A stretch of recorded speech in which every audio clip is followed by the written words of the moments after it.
The Open Knowledge Foundation. I'm Friedrich Lindenberg. I'm a coder there. Lucy's going to tell you a bit about what we do. What we do. Thank you, Friedrich. Yes, as Friedrich mentions, my job role is a community coordinator, which means that I am the kind of the non-technical side of the open spending project at the Open Knowledge Foundation.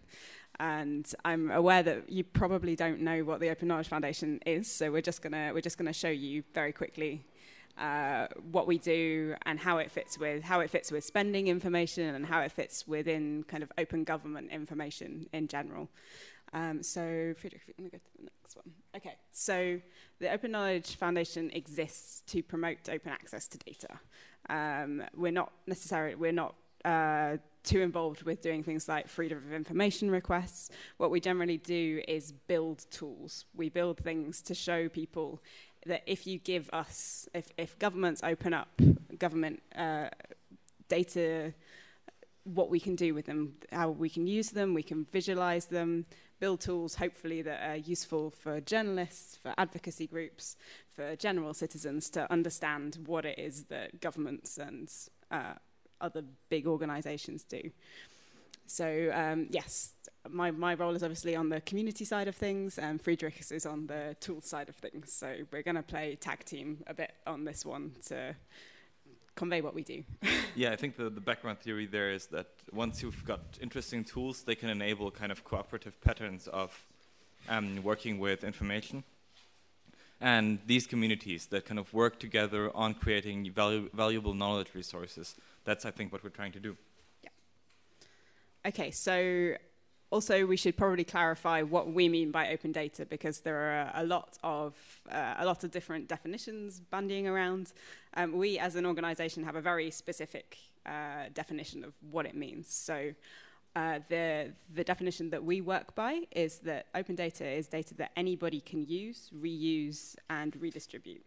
So that means that includes companies. So if you want to make money from government information, if you're a journalist, you're not going to be prevented from making money because somebody's put a license on it which says that commercial organizations can't use it. So we're very pro people making money, especially journalists. Friedrich and I are particularly pro journalists making money out of government information. And so there are three kind of barriers to that happening. There's the legal one that I've already mentioned, where people use licenses which prevent people from using the data even if governments open it up and they put it on the internet. There's also technical barriers. So governments are releasing data in formats that people just aren't useful, and we see it. We on the open spending team see it an awful lot that governments say that they're being transparent about releasing their budget information, but what that actually means is that they have just printed off a 10,000-page PDF or put a huge PDF on the internet which you can't use. You can't search it and you can't filter it. It's no use to you as journalists, essentially, unless you're really, really committed. So we're hopefully gonna show you some tools which, if you are lucky enough to get information which is technically open, as in it's released in something like an Excel format or a CSV format. By the way, if any of the terms that we're using don't make sense, just put your hand up and we've got a small group so we can translate the terms. And yeah, the other important thing that we work to do is to make sure that data is findable, because it's all well and good the government's releasing it and putting it on the internet, but if nobody can find it, then that doesn't help anybody. So yeah, I think the problem there is that often when government releases information, they don't release it by topic, but rather by whoever is holding the information. So you need to know that the administrative council of the cities with regards to the ecological welfare of the people is actually the people holding this kind of data that you're looking for. So by the time you've actually found the information that you were looking for, you've already kind of internalized most of their organizational chart. So you need to understand how the organization first before you can find the data. And that really shouldn't be like that. So that's one of the reasons why we've been working very intensely with governments in the past to create data catalogs. So single entry websites where you can just type in any topic you're interested in, and then you'll be presented with the data sets that have been published by government, and It will tell you where you can find the data, where you can download it, what kind of licensing or intellectual property restrictions there are on that information, and what technical formats there are available. Yeah, please. Okay, great. So the last thing that we're going to tell you about that we do before we show you some really pretty stuff is talk about the role that the OKF has and why the OKF is interested in journalists. So one of the key things that we want to ensure as an organization is that people keep demanding data, because we want to show that people are using it, people are interested in it. So we're really keen on promoting the data literacy side of things, teaching people how to use it once it's been released, show them where to find it, which is hopefully one of the things that we're going to do today with you, show you some sources of data that we find interesting, you may also find interesting. So if any of you haven't heard now, I clearly haven't tried hard enough, but we, together with the European Journalism Centre, have worked on a handbook for journalists to show them how to work with the data. They're called the Data Journalism Handbook originally, and Friedrich can probably tell you a bit more about the School of Data very briefly. Yeah, so the School of Data is basically an experiment at trying to create an online curriculum for learning more about data. So we're working together with an organization called the Peer-to-Peer University, and we'll create together kind of a syllabus of very small, very kind of focused challenges where you can see, okay, I want to go from having a CSV spreadsheet to having a map, and how do I do that?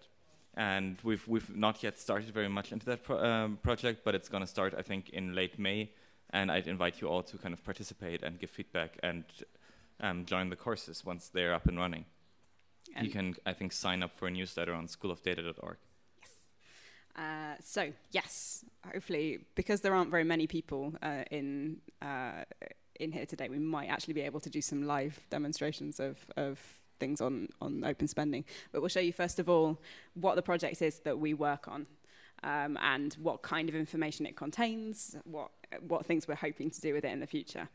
So there are two main types of information that we work with as part of open spending. The first one is budget information. So that's kind of high level information about kind of just the general priority areas of what a government plans to spend the money on. It doesn't give you an awful lot of detail, and if you're kind of looking for scandal, it's not really there's not that much scandalous about budget information very much. But that's the kind of thing that governments release most often.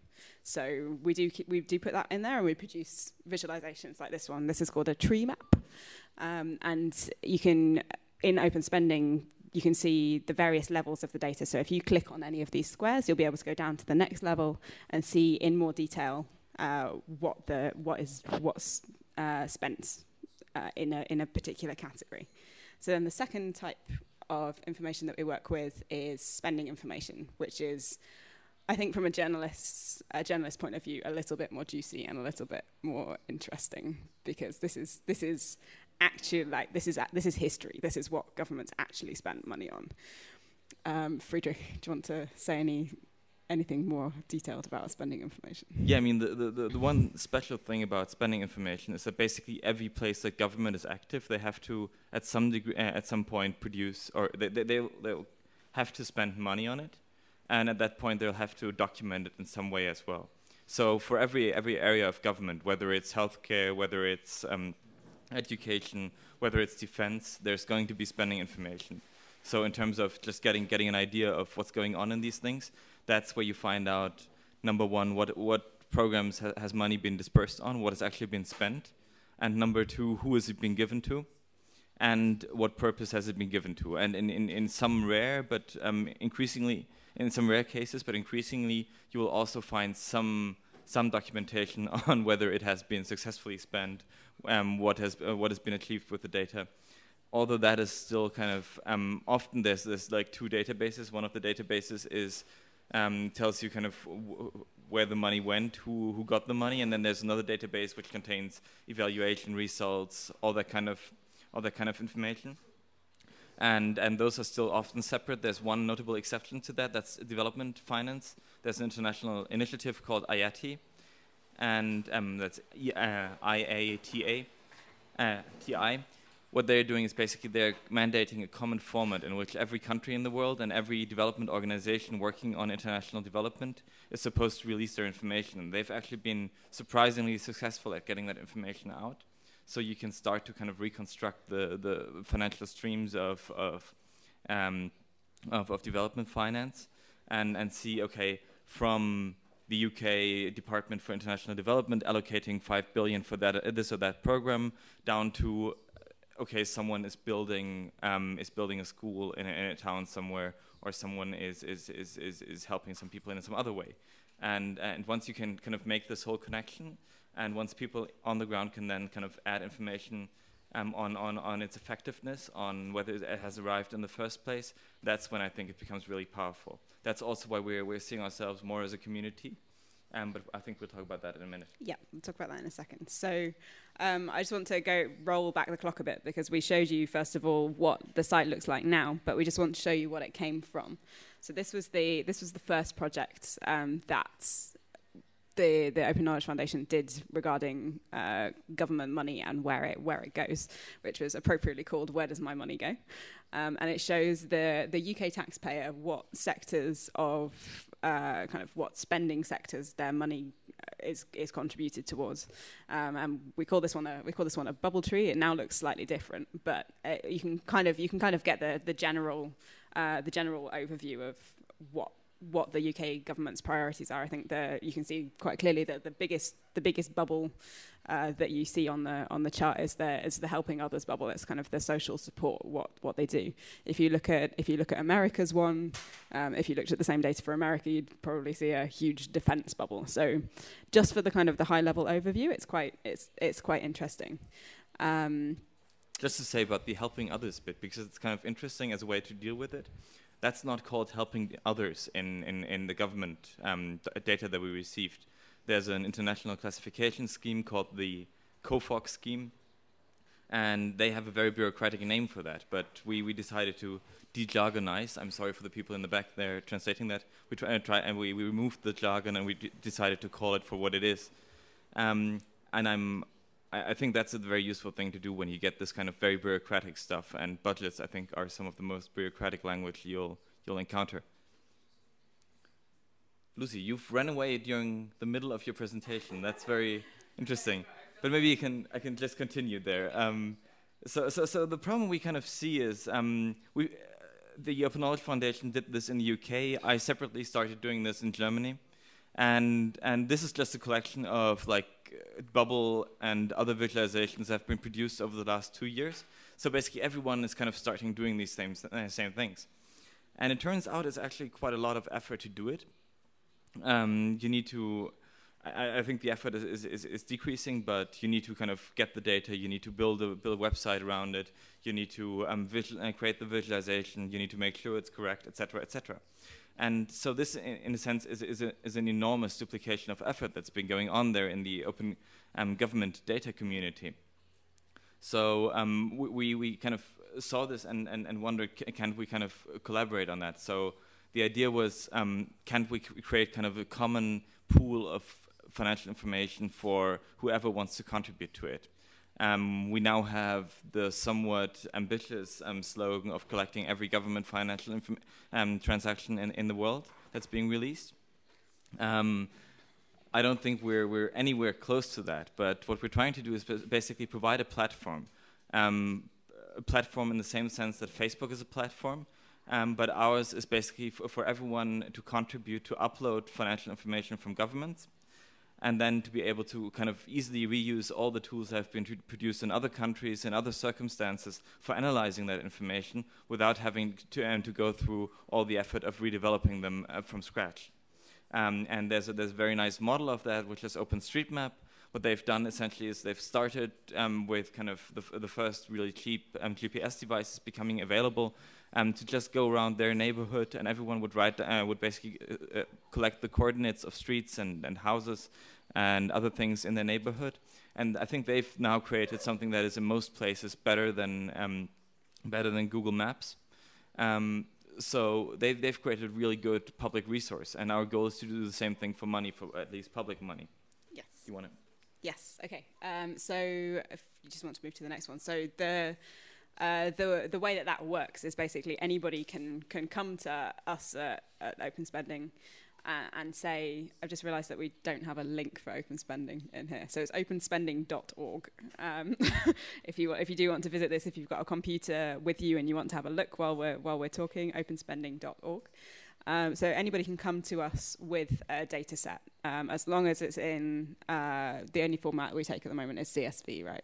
So CSV is comma separated values, and it means you can easily export this. You can easily export an Excel file as the format that we need for Open Spending. But anybody can come. They can go to their local council and they can bring it to us and input it into Open Spending.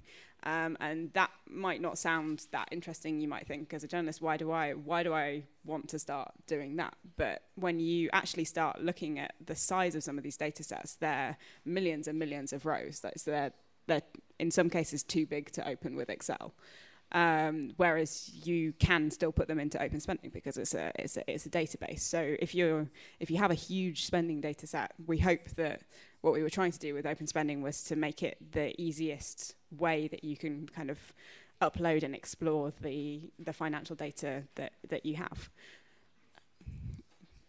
So yeah, just a really quick overview of a couple of the features that we built on top of it, because we obviously know that the numbers on their own aren't very sexy, so we wanted to give it some context. So this is an example from the UK where the data was combined with a heat map, which showed how the distribution of money was different across the countries. As you can see, the southwest of England, I think, gets more in this kind of running the country part of budget, and there's good reasons for that because that's where the capital is. But just in terms of in ways to actually allow people, the users of this information, to relate it to themselves, putting it on a map was quite important. The next thing that we wanted to show you was that Friedrich should probably talk about this in a bit more detail than I should, but it was important also to give the data a kind of a face. So what we eventually would really like to do is almost to have a kind of a Facebook profile for spending transactions. So when you look at something like this, I don't know how well the Shadow Robot Company Limited translates into Italian, but it's kind of a quirky name, and it jumped out at us when we were looking at the UK data. So what we thought would be really nice is if when you go and you look at this, you go and you click on this kind of interesting business name, that you'd get some additional information on what exactly it was, who these people are, and why they're getting money from your government. Friedrich, do you want to add anything to? Yeah, maybe about where this comes from. So the Shadow Robot Company Limited is doing some research projects, and in the meantime, we have found out that it is fairly harmless, and it's not going to take over the world. But this data comes from a data set called the UK departmental spending data. So there was a political decision in the United Kingdom a while back to release all the government finance that exceeds £25,000. And the rule basically meant that every public sector body that belongs to the central government would push out a CSV file or an Excel file or some other file every month containing the transactions they have had this month. So that means, I don't know how many public sector bodies there are exactly in the UK, but I think it's somewhere around 2,000 that kind of have reported to this. And of course they do this every month, so you end up with basically tens of thousands of separate spreadsheets. And if you want to find out, has the government done business with this company, what you need to do is you need to go through tens of thousands of spreadsheets. And there's just no way on planet Earth that you will have this amount of kind of resource to do that on a normal project. So we've been essentially scraping all these separate databases, getting them together into one big data set that I think now has around 5 million different transactions in it. and then kind of collected it all in one place. And the interesting thing is that now, for example, you can imagine there's like a department, and then there's several kind of public sector bodies under that belong to it. And we've been receiving very angry emails from the departments saying, you're saying we're kind of contracting with this company that's on our blacklist. And so we kind of looked into it, and it turns out, no, they haven't, but one of their kind of subsidiaries has been. So that's a very useful way also for them themselves to get a better idea of what are our kids doing. And I am hoping that it's also a good way for journalists to do the same activity, because maybe it's interesting. Maybe it's something that could be reported on if blacklisted companies, if basically the blacklists within government are not propagated well or are not enforced well. Yeah. Yes. So the next thing that we just want to show you very quickly is that you can take the visualizations that come out of open spending and embed them in your blog. If you desire. There are various different types of visualizations that you can take out of it. I don't think I need to dwell on that for too long, but we've tried to make that as easy as possible. And the kind of the last thing is that we already have probably about 30 countries, something like that. I'm not sure if all of them are currently in open spending. They kind of sometimes we take them out to do some extra cleaning or add them in, but that's a kind of a rough estimate of what we have or have had at some point. And the other thing is that you can translate it, and a shameless pitch is that we would love to see it in Italian. If anybody is keen to help us translate open spending into Italian, then it takes about one movie length to do it. Yeah, probably take about 2 hours, and you can join a team.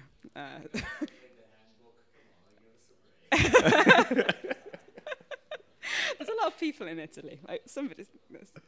Anyway, yes. So this is open spending in Russian.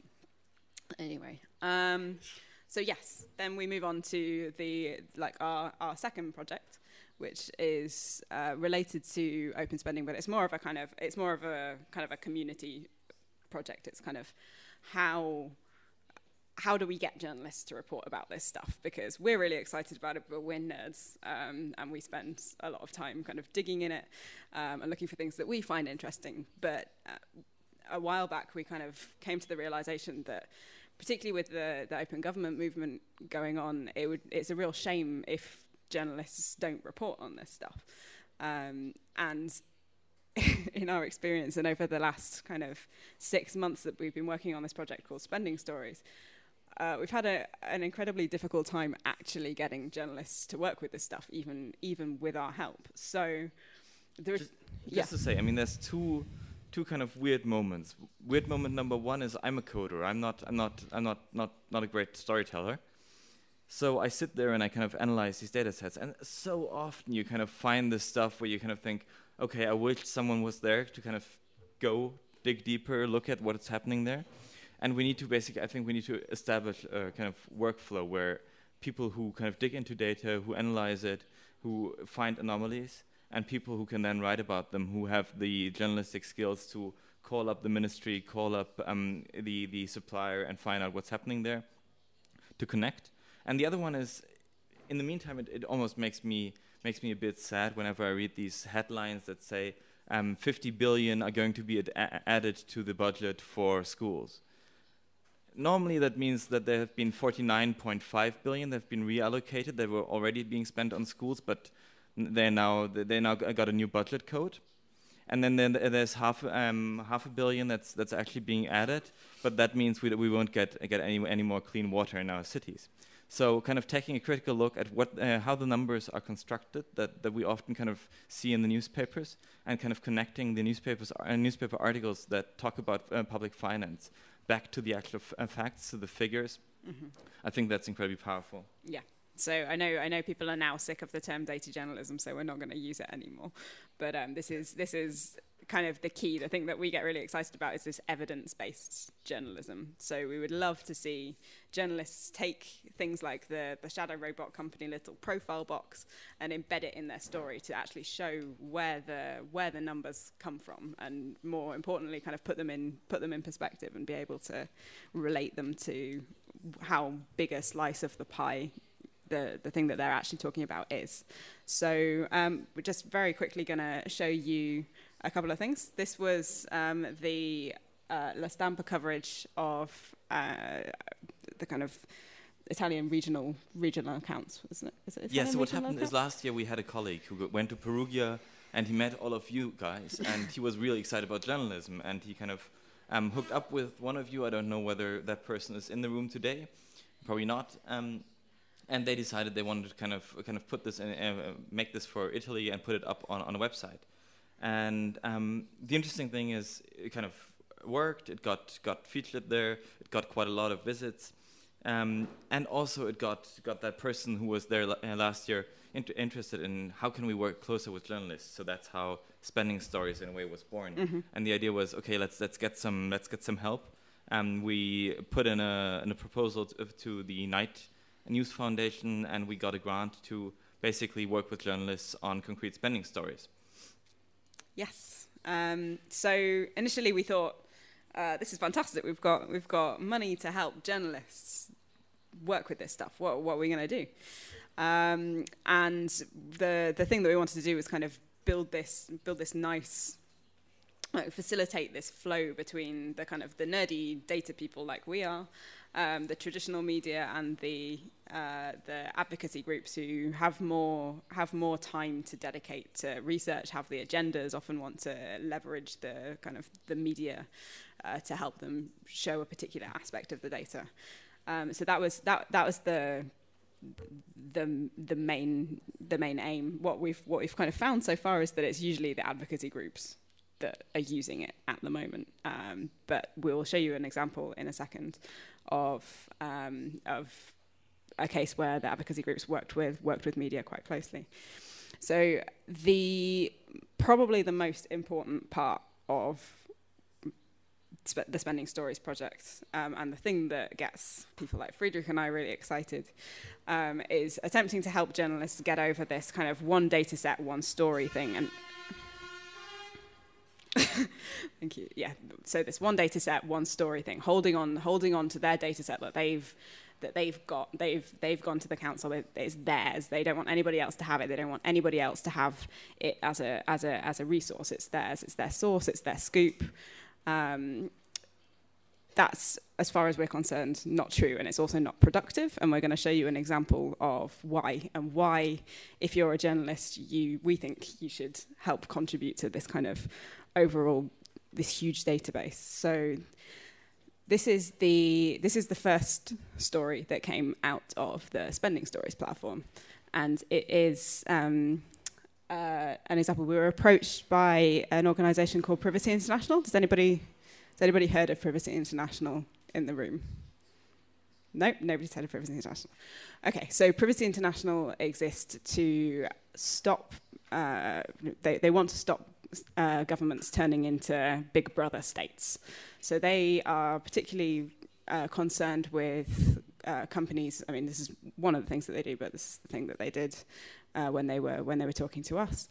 They want to stop governments using things like mobile phone tapping, buying equipment which can do things like turn on your computer, the camera on your computer, and make it spy on you. So they came to us basically with a list of companies which they knew were exhibiting at the Wiretappers Ball. And the Wiretappers Ball is a surveillance conference. It's one of the biggest surveillance conferences in the world. And they knew every company that was exhibiting at this conference. They also went round manually and collected all of the brochures of these companies, so they knew exactly what these companies sold, and they sold the type of things that I've just described to you, things to tap mobile phones, things to basically help technology spy on you in various ways. And they also somehow managed to get hold of a list of government departments and other people who had participated in this conference, so the kind of the people that were going to the conference to buy the technology.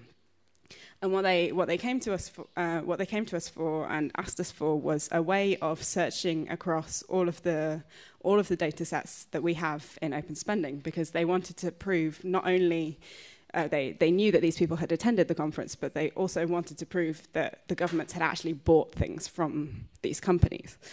And as soon as they had some kind of proof that the governments had actually had some kind of business with these companies, they could start doing the FOI requests and ask what the things that they actually bought was, and work out how the governments were spying on their own citizens. So that was basically what the story was, and it was covered, I think, by the Guardian and the Wall Street Journal. And there weren't an awful lot of hits through open spending. It had to be said. They only found a couple of things, but there are only about 30 big data sets in there at the moment. And it just the thing that got us really excited about it was that it proved that if we had more data, they would probably have found an awful lot more stuff. And it was an example that we never foresaw. We never thought that anybody would come to us and ask us to do this type of thing, but use the data in the way that they had. But if journalists come and they upload the data into open spending, maybe it's not them the first time that will get the story, but the data will stay around, and then the next time that somebody wants to use it in a way that they hadn't foreseen, you may be able to get something interesting like this out. So we were really excited about that. Question, if I come to you with data, do you want a microphone? Hang on, just wait for the microphone. If I come to you with a data set or several data sets, and I want help bridging it with your data, do I have to release my data up front before running my story, or can we agree like a release time? I mean, this is important for reporters, because at one point we will want to release it, but maybe not. It was a bit of a fight for the Open Knowledge Foundation to admit this, yes.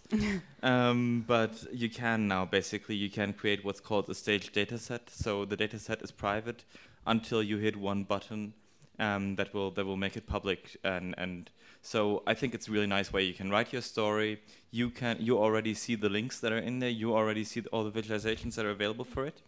You can put these into your article, and you then just press publish on both ends, and you'll have not only your article but also a very freshly published source data set.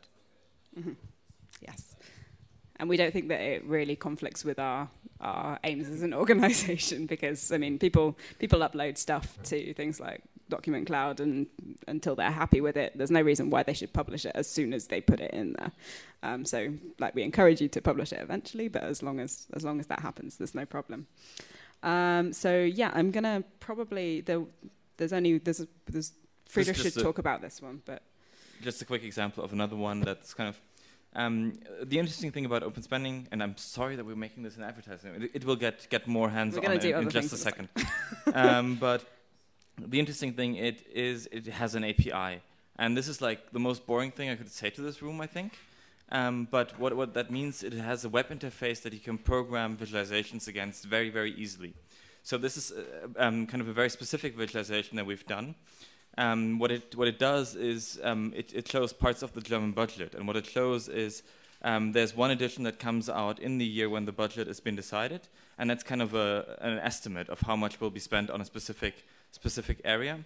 And then 2 years later, they have the actual figures. So you can see, okay, they thought they were going to spend 16 billion here. Really, they spent 17 billion. Or the other way around, they thought they were going to spend more, and they spent less. And so we're trying to visualize that as a kind of comparison.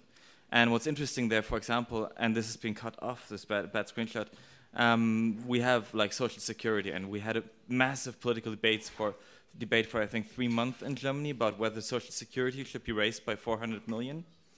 And when you look at the actual spending there, you can see that due to kind of a good economy in Germany at the moment, we underspend on the social budget by about 1.7 billion. So raising it by 400 million would have basically just brought us closer to zeroing out on the budget. So I think that even helps you make kind of interesting points in larger policy arguments, not just in fighting crime and corruption. Okay.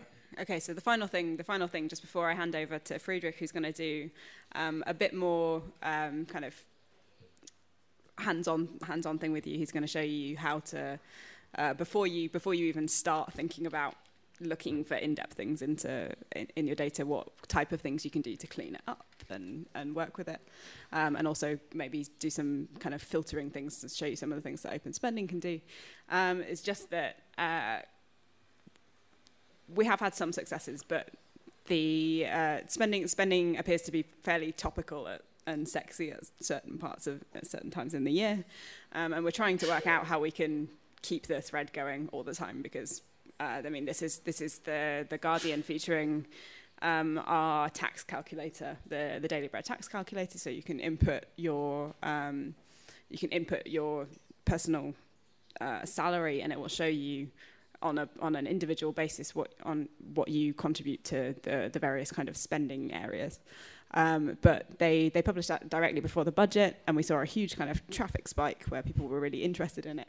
But then we want to keep the momentum going and make sure that people are also using this stuff throughout the rest of the year. So that was all I wanted to say with that. And without further ado, I'm going to hand over to Friedrich, who's going to take you through a couple more of the technical bits about what you can do and where you can look for things. Right. So this is my personal model of how it feels to do one of these things. And it's not very scientific, I have to say, but basically there's like the really hard and ugly part of getting the data. Then there's like, you expect, okay, I've got the data now.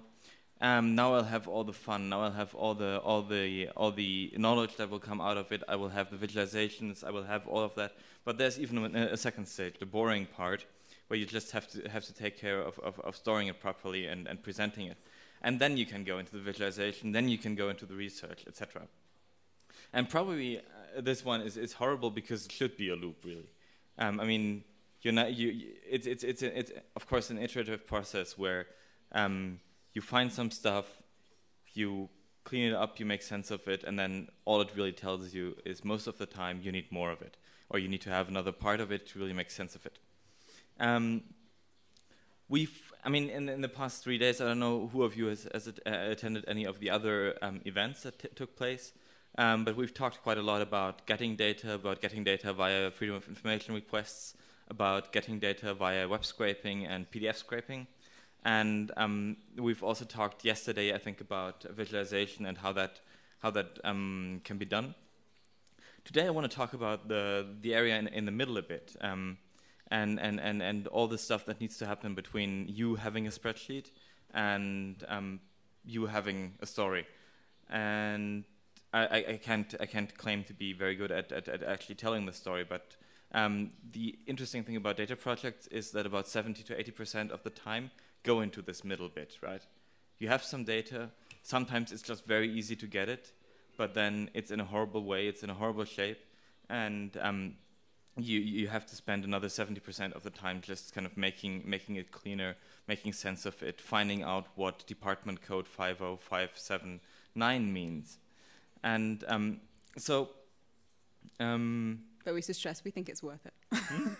But it's worth it. It's worth it, yes. But there's kind of a bummer hidden here, and I don't want to, because it's kind of very easy. The first times I did this, I kind of felt like I'd made a horrible mistake. It couldn't possibly be like somehow my project was off the rails because it took so long in the middle. But really, that's just the way it is. Just quick recap in terms of getting data. There's a number of different kind of angles to this. There's places where where data is being released voluntarily. There's places where data is just kind of seething out, and there's ways you can get it actively, and there's ways where you don't need to put much effort into getting it. And of course, voluntary release is kind of a nice thing. It means data is being updated regularly. It means you can kind of rely on it. You can basically say, we have a solid source here. Government itself said that. And that's of course something that's useful. So in terms of data cleansing, and that's the big part here, I want to just show you a few things, and I would invite you to kind of explore them further when you're at home. just to say, yeah. Does anybody here not get an email from me?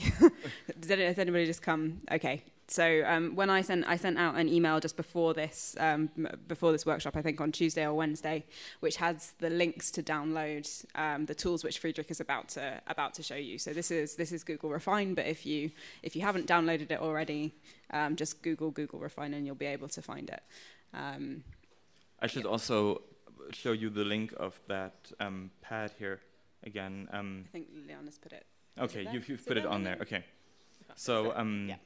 This is, we've collected quite a lot of notes on this, and you can just read them. So the first thing I want to show you is something called Google Refine. It's kind of an acquisition thing that happened to Google. They bought a company called Freebase, and Freebase has been doing fantastic kind of data cleansing, data linking stuff. And one of the products they had turned into Refine, and Google has kind of published it as an open source piece of software that you can download onto your PC and run there. And what it basically allows you to do, it's a bit like Excel that was not made for accountants, but rather for people who look in large-scale data sets and have an interest in cleaning them and have an approach to them that doesn't assume you can look at all the data all the time at once. So one of the, for example, useful things here is, let me talk about what data I'm showing you here first. This is the European Commission's direct expenditure. So the European Union, of course, allocates money to various programs. There's the structural funds, there's the agricultural and fisheries funds, but it also has basically pocket money. This pocket money includes the framework research programs, and it also includes basically them renting a photographer for an EC event or financing the booth outside in the main hotel. And if you want to find out how much that booth costs, there's a database that is called the Financial Transparency System where they publish all that information. So let's go here, and you've got various columns in this, and one very fantastic thing you can do here, for example, is just put a facet on it. And so what you can do here, it will basically tell me all the different distinct values that exist for, okay, I put it on beneficiary, that's too big, but let's do it on country. All the different values that exist for a certain field. So I now have all these values here, and I'm going to scroll down to I. Iran, no, that's not the country we're in. Italy. So we've got Italy here, and what I've done now, I've just filtered it down to Italy. And now we're only seeing expenditure that's been going to Italy. And what's fantastic about Refine, where it kind of really does some useful stuff, is if you say that Italy isn't really called Italy, but really it has to be called Italia, then you can just bulk edit it, and now all the entries that used to say Italy now say Italia. And that is fantastic, for example, if you've got messy data that has been manually entered by someone, and they may have typed a company's name in 5 or 7 different ways, or a person's name. So what you can just do is it will show them under each other, and you can just kind of get them to use to have the same name. It also has very good tools for doing that automatically. You can basically cluster data. You can bring it together and find things that are probably duplicates. Let me show you a real world example of how this messiness kind of looks before you do this. This is a list of every company and every organization that has been mentioned in the European Union's transparency register. So among the many databases kept by the European Union, there's a database on who's lobbying, and what they basically people there put in their own information, and that's useful. But also they just type in the names. So for example, this one up here, the Alliance for Lobbying Transparency and Ethics Regulation, it is normally known as Alter EU. So in 50% of the cases, people will refer to it as Alter EU. In 50% of the cases, people will refer to it by this full name. And some people, oh, I'm talking too fast. And some people will use both at the same time. So what you need to do is you need to bring them together. We just had this thing a few days ago in Germany, for example, where someone published party finance information, and there you had like 5 different parties and 5 different ways of spelling BMW, the car company. So you really want to kind of bring this together. And that's what Google Refine is a fantastic tool for. The other thing you can do here is just search for stuff. So I can search for everything that's in via whatever. And now I've got it filtered down, and it's very fast and very easy to use. And so that basically gives you a very nice place to clean up your data. If you want to get more advanced about it, there is something that there's like a very, very simple programming language built into it, and only has about 5 to 10 things you can do with it, really. But those things are really good. So, for example, if what you want to do is pull in country names, you only got country codes, and you want to pull in the names of those countries, that is something you can do very easily in Refine. Otherwise, you'd need to use kind of a proper database for doing that. So what else should we show here? Let's show something else. There's different kinds of facets. So one kind of interesting type of facet that you can look at is a numeric facet. You can kind of get an impression of the distribution of funds in here. This I've done it wrong. Actually, you can see here there's like one thing way off to the side that's got, what is it, 740 million. I think that's just the European Union paying directly to the Republic of Italy. And there's all the smaller projects on this end. So what we can do is we can use what's called a logarithmic facet. And a log facet, come on, where is it here? Will show the values by logarithms, so you get to see kind of a more even distribution of the more common values. And what I can say here is I'm gonna just select kind of the largest section of that. And now I only have the large projects, but in this data set it's very interesting also to just look at the smaller projects and see kind of the pocket money disbursements. There's some things here that have cost 0, but here's something that costs 16 euros and 62 cents from the Joint Research Center. What's going on here? I'm not saying this is bad, it's just kind of a way of slicing and dicing this data into the shape you want to have it in. The next thing I kind of wanted to show you is a service called Open Corporates. In a way, it's a kind of sister project to Open Spending, and it's really useful.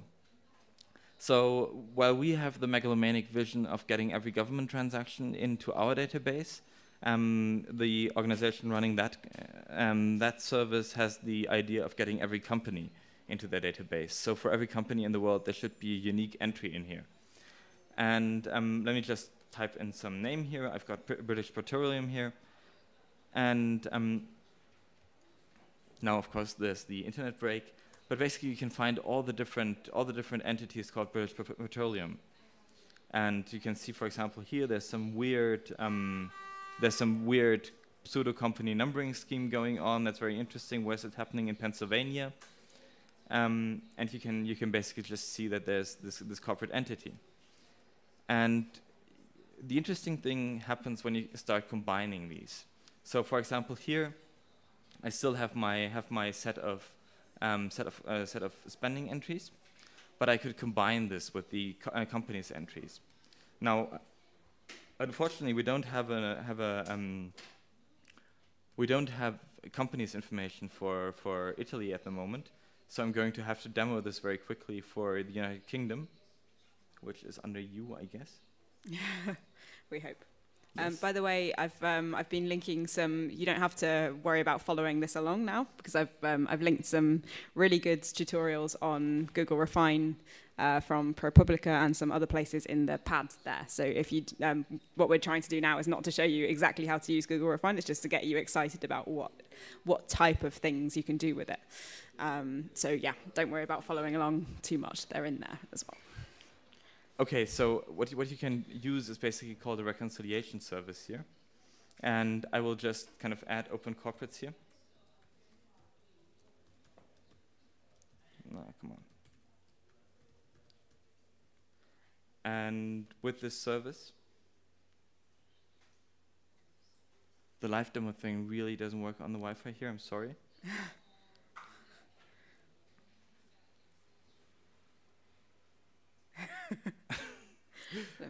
I can now basically start telling Open Corporates to look at each of these beneficiaries that has been entered here, and to find out if there's a matching database entry. And why would you want to do that? Number one, just because it's a very kind of tricky way of cleaning up the data. If there's a spelling mistake in the company name, it will clean that out, and I'm pretty sure that even in the European Commission's database there are spelling mistakes of company names, and that's basically just a way of cleaning it further. But also Open Corporates is storing. I took a data set that was too large, Open Corporates also stores additional information about each of these companies. So right now, that's often the industries that are active in, the types of services they provide, but also maybe the board members of that company. That depends on the country that you're talking about, or whether they've recently filed for bankruptcy and information like that. And so that allows you basically to pull in all these pieces of information and make them part of your data set. So you started out just knowing which companies the European Commission was doing business with, but now you also know which one of them were bankrupt. Maybe at the time of the contract, maybe afterwards, maybe they've gone out of bankruptcy because of EU funding. So that's kind of an interesting way of combining this data into each other. And I just want to mention a final item about data cleansing here, which is I'm currently working on the European Union Transparency Register. And so, for example, they've got this database here. You can search it, and I've put in a name here, Telefonica. And so if you click on this, you get one entry. It's Telefonica, the large kind of mobile or telco company. And they have all kinds of structured information on that. And one thing they also have that's kind of interesting is they mentioned down here, there's a section on networking. And they mention all the organizations that they're involved in. So there's the European Telecommunication Network Operators Association, there's the Friends of Europe, etc., etc., etc. And that is actually very interesting information, because you want to maybe also invert this and look who is a part of GSMA Europe. If you're doing a story about GSM lobbying and maybe health or something, you want to know all the members of that. But what's the problem here is this is just a piece of text, so it's really hard to tell which kind of groups are mentioned in this. And I think this is something that really invites itself for outsourcing. So one thing we did here, for example, was we built this very small kind of app, and what you can do is you can just highlight a certain entity in here, and maybe take this one as well, EU Brazil, and now you can save these as connections. And now you've basically helped me to structure that information. And I think that is something that we need to see more of, kind of collaboratively cleaning that information and collaboratively kind of making sense of unstructured information to turn it back into more structured information. So this is a nice example. Someone has typed this in what I guess is Portuguese. And what I really want is just the name of Interrail and APCO. And now I've found another few connections. And what this gives me basically is it gives me a very good idea of the networks that are involved in EU lobbying. Actually, if you wouldn't tweet that yet because it isn't launched, but we can kind of look at a page not being there. But you can then kind of get a better understanding of the sizes of lobbying budgets. Demo effect is doing its best today.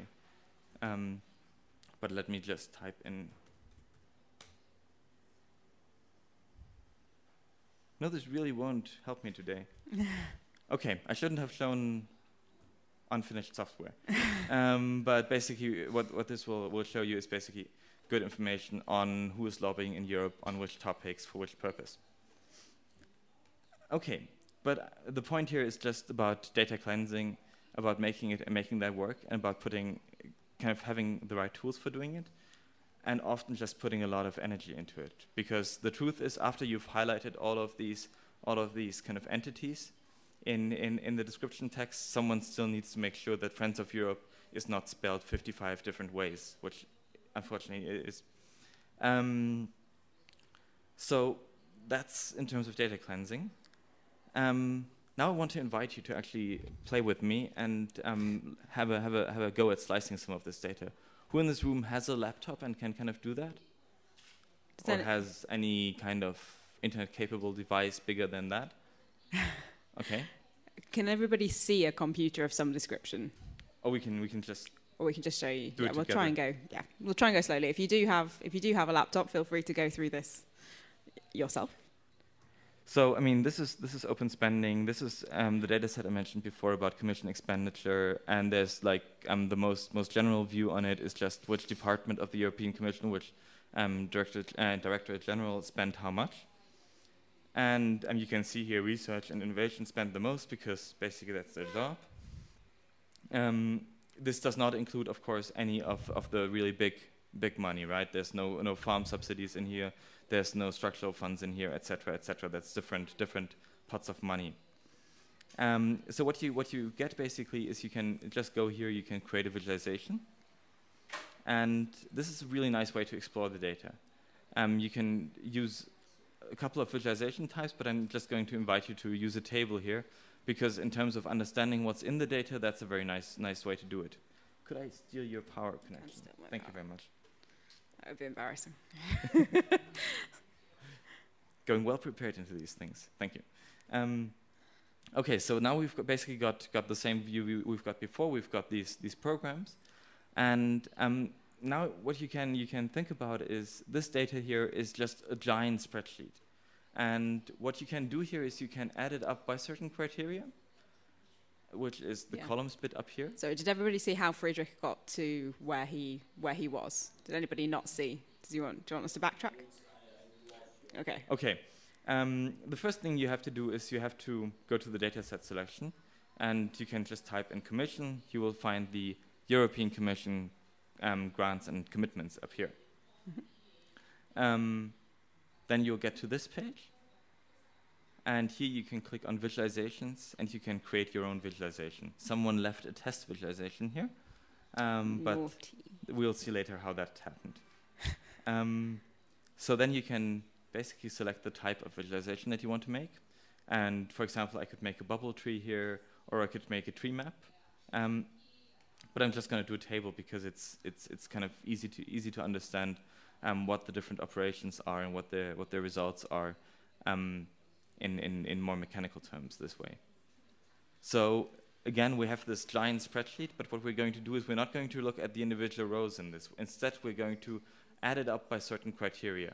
Right now, we're adding it up by something called action type. That is basically the type of the program that has been named by the European Commission for a certain thing. We could also, for example, add it up by country.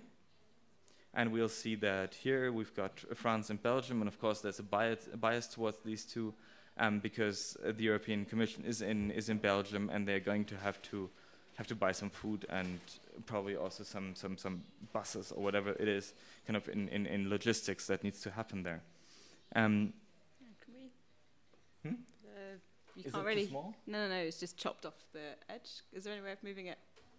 Oh. I don't know how to do it. Anyway. I can just move it here. Ah, there we go. Yeah. Yeah. Okay. There we go. You can see it. Okay, now it fits. So what we can do here is we can, for example, add a filter. No, we can't. So, for example, what we can do is we can filter for Italy. And now we only get Italy, but we're breaking down by country. That's not very useful.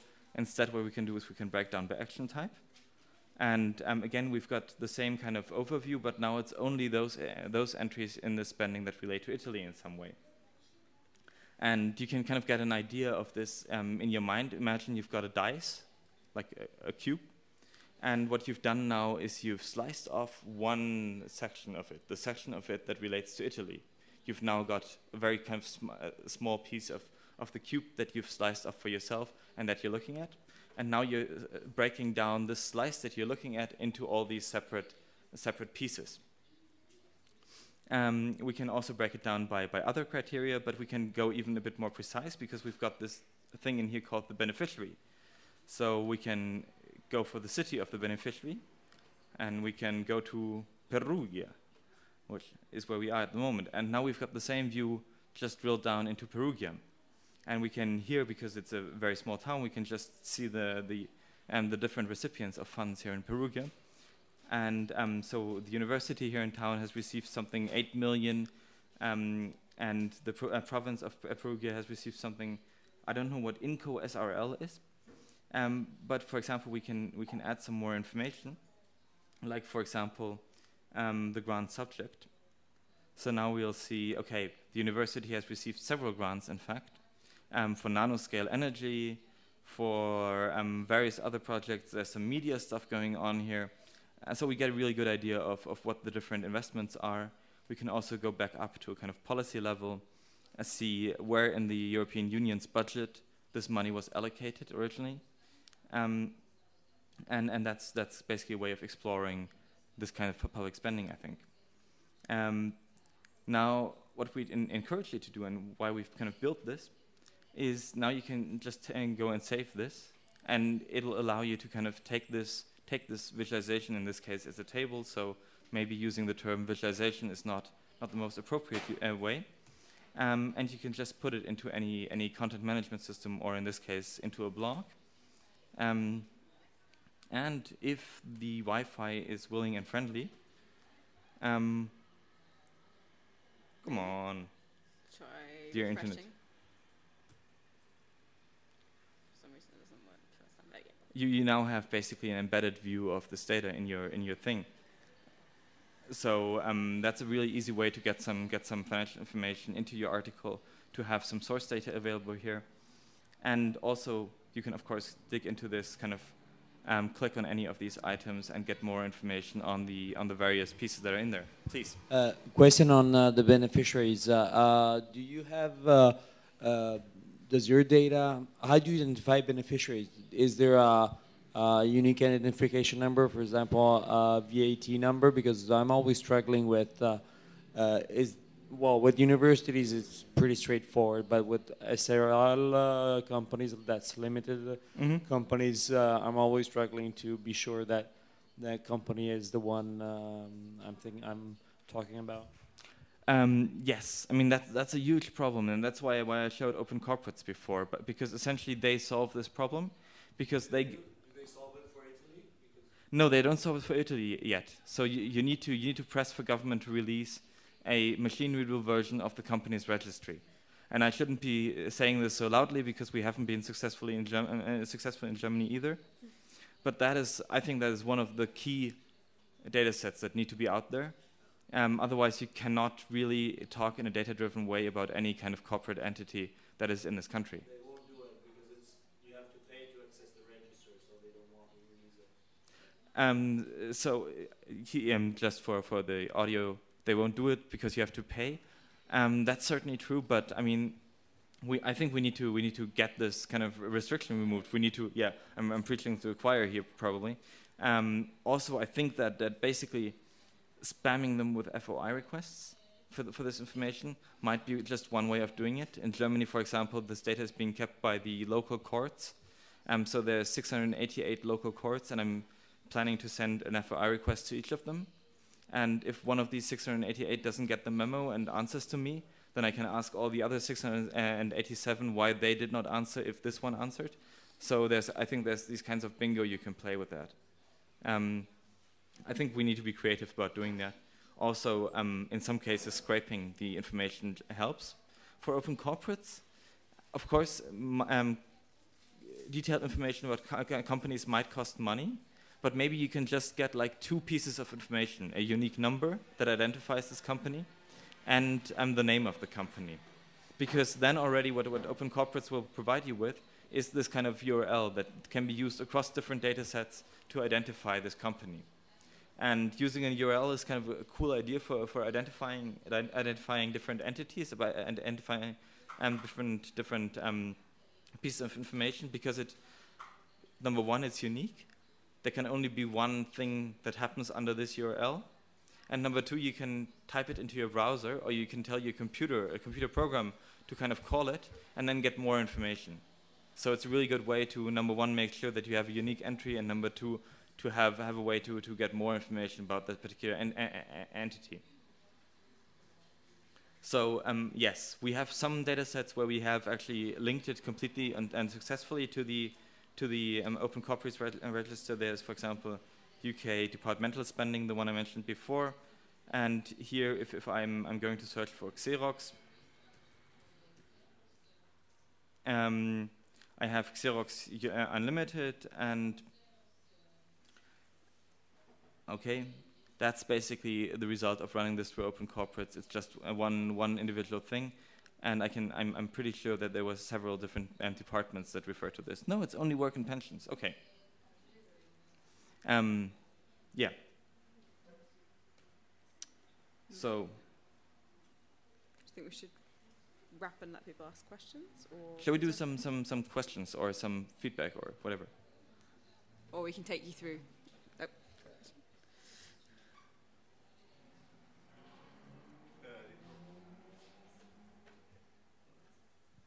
Do you provide any sort of guidelines on how one could you know, try to pull together data sets from your own country, like doing FOI requests or something like that?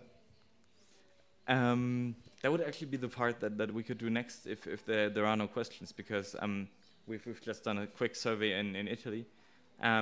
I think one of the things is there's a surprising number of things that are always already out there on the web, and often they're kind of presented under some other reasons. So, for example, one thing I just discovered recently in Germany was there's a kind of increasing use of public-private partnerships.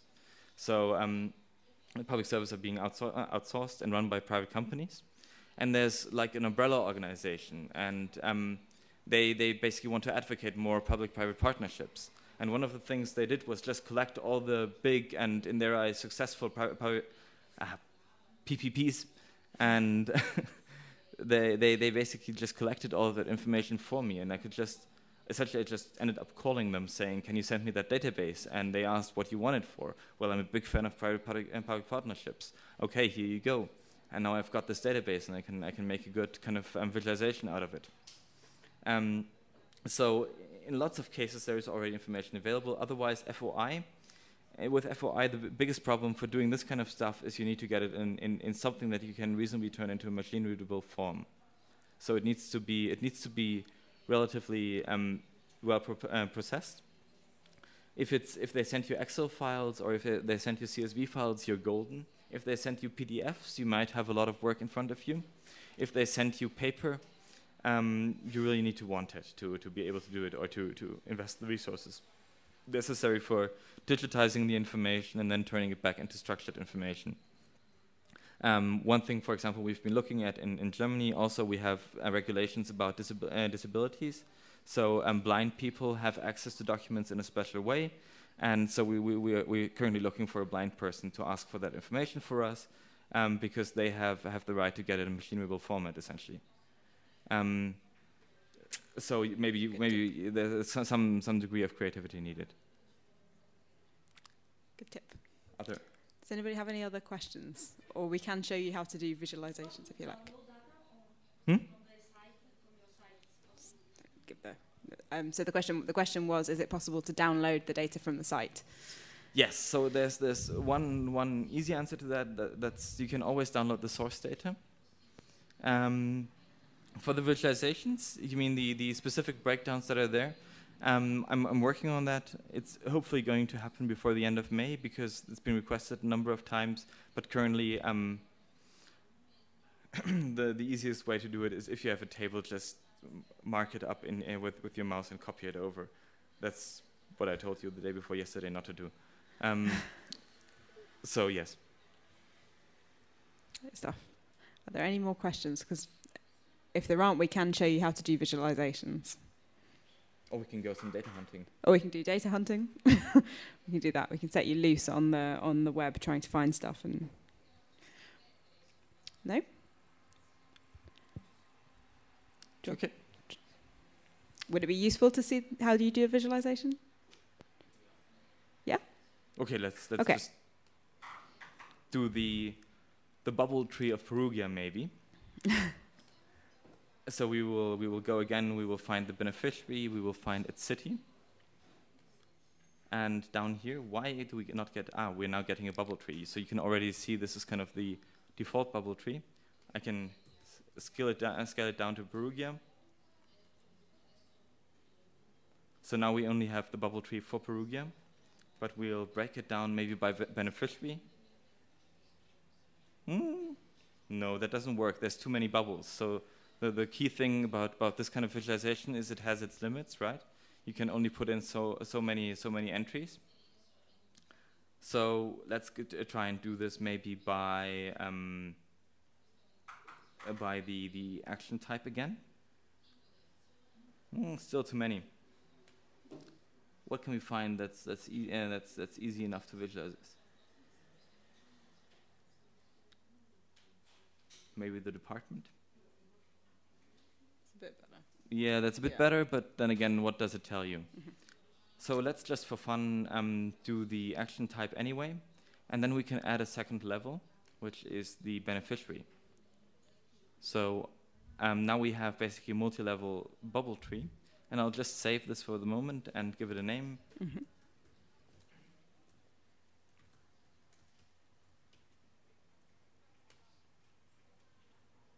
And you can see here, I've now kind of saved this under a certain name, and I can drill down and I can see that the research program has paid money to the university here, to SG Labs, and to the institute. I'm not going to try and pronounce that, but so you can explore this already a bit.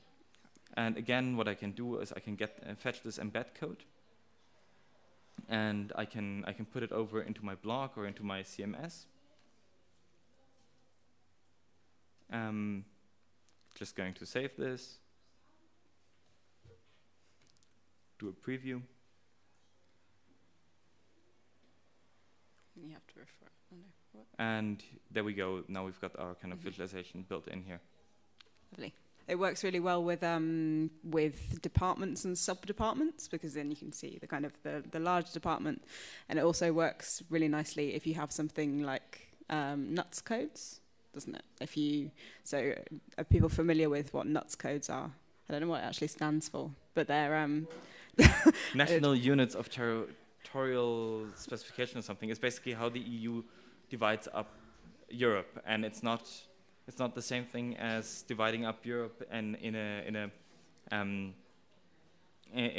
like the Italian government would divide up Europe, but it's very good because you can get all the other information like GDP, like population. You can get all that in nuts codes from Eurostat.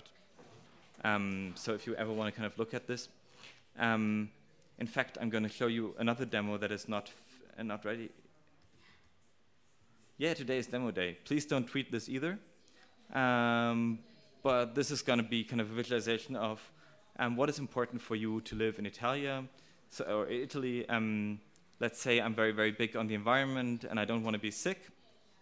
And I can now see which regions kind of most conform to these criteria. That data is also, I think, partially taken from Eurostat and partially taken from ISTAT. So you can kind of get an idea of how these different regions ranked up to each other in rated by certain criteria. Also, basically, doing these maps based on an API like the one used here, which is something called the Data Hub, or using open spending, is really easy. And I think it's really beautiful. It kind of gives you an idea of this, and it's, in my opinion, it's a bit more beautiful than Fusion tables. Although it does require a few lines of JavaScript code to make it connect. Okay. Do I get to see? I mean, this is. I think this is the one you submitted to us for Italy. Is this one? It's not submitted yet. All the best wishes for the competition. But anyway, if you submitted it, let's say I get to this point and I see that Trento comes out on top in environment, and I want to drill down in what Trento is doing and how they're actually spending their money and where does it go. Can I go into this, or do I have to go back into my? I would have to go back into my spending and do a bubble chart or a tree table of Trento spending. This doesn't connect to spending, unfortunately. Okay. We have some very high level of budgetary information for Italy that we got last year, but we don't have a very good, very detailed version of the Italian budget, for example. If we had that, we could connect it more easily. So I didn't get it. How are you? What are you scaling there? Sorry, just to clarify, this is not done by us two. This is done by another group. They're crazy economists, and what they did is essentially what they want to do is calculate an index for Italy. So this is basically trying to calculate human welfare. And what you're looking at here is not just environment. It's kind of a composite index that is taking various kind of different metrics, combining them into one thing, and then trying to come out with an average score. You can see and look at all the different indicators that go in there. Like it includes thefts, it includes whatever there is in there. They've been basically frantically collecting various pieces of information about Italy for I think almost 2 or 3 months now. Okay, thanks. Please. You can't get data from the Utopia page. It's just visualization, no? From which page? From the one that you just Utopia? Utopia? Utopia? Yeah. You can get the data very easy. There's another site, not called the Daily What the Fuck, the Data Hub, and basically, if you type Utopia into this, where is it? Utopia Italy. Here you'll get all the source data, and there should also be a link to a Google Doc, which is basically where people are collecting this information. Okay. So this is basically the source for that.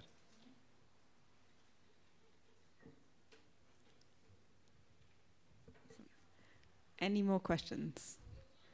Because if there aren't, is there anything else we want to show people, or we can finish a bit early and go and sit out on the terrace? And if anybody wants to see anything in closer detail, we can do it like that. That would be my suggestion. Sounds nice. Sounds nice. Otherwise, thank you. Thank you very much.